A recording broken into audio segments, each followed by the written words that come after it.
നമസ്കാരം. വാർത്താ നേരത്തിലേക്ക് സ്വാഗതം. ആദ്യം നോക്കാം തലക്കെട്ടുകൾ.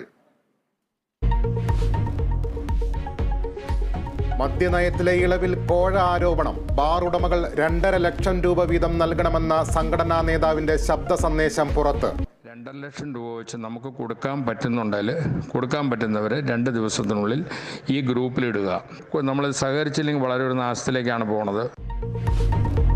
ഡ്രൈഡേ ഒഴിവാക്കാനും മറ്റിളവുകൾക്കുമായി കൊടുക്കണം. പുറത്തു വന്നത് സംഘടനാ വൈസ് പ്രസിഡന്റ് അനിമോന്റെ ശബ്ദ സന്ദേശം.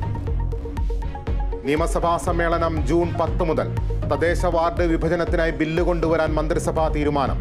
നടപടി ഓർഡിനൻസ് ഗവർണർ മടക്കിയതോടെ.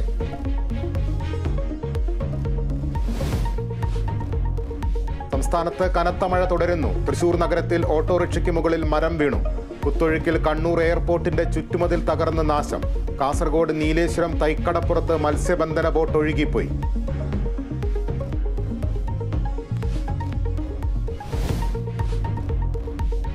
പെരിയാറിലെ മത്സ്യക്കുരുതിയിൽ നടപടിയുമായി ഏലൂർ നഗരസഭ.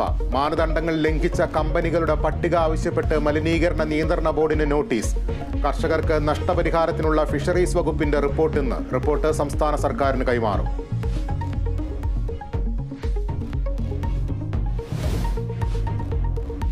കോഴിക്കോട് മേടമ്പറ്റ കുന്നിടിക്കലിൽ Kerala vision news big impact.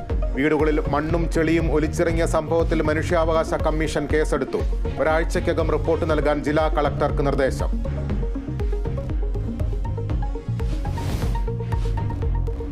IPL ഫൈനലിലെ കൊൽക്കത്തയുടെ എതിരാളികളെ ഇന്നറിയാം. 2ാം ക്വാളിഫയറിൽ രാജസ്ഥാൻ റോയൽസ് സൺറൈസേഴ്സ് ഹൈദരാബാദിനെ നേരിടും. മത്സരം വൈകിട്ട് 7:30 ചെന്നൈ ചെപ്പോക്ക് സ്റ്റേഡിയത്തിൽ.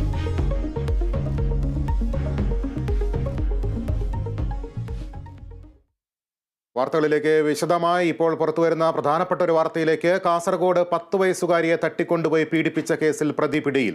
ആന്ധ്രയിൽ നിന്നാണ് പ്രതി പിടിയിലായത്. ഈ വാർത്തയുടെ വിവരങ്ങളുമായി കാസർഗോഡ് നിന്ന് ജോസഫ് അഗസ്റ്റിൻ ചേരുന്നു. ജോസഫ്,